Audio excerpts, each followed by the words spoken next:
Masabi kong saksakan din yung quality ng screen ng phone na to with a big display, tapos meron pa siyang 120Hz na refresh rate, FHD Plus AMOLED pa yung ginagamit niya, nakakakuha ka ng isang very premium display.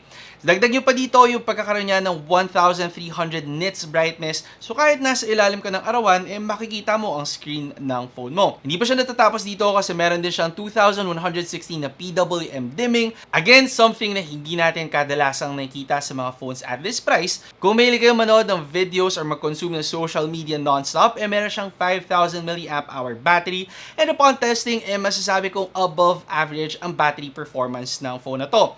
Nakuha tayo ng 15 hours and 31 minutes mula sa ating PC Work battery test, and playing Mobile Legends for around 2 hours, na-drain ang battery natin from 100% down to 70% lamang. If ever naman na maubusan ka ng battery, with a 70 watt ultra charge, kaya mo ma-charge ang iyong Tecno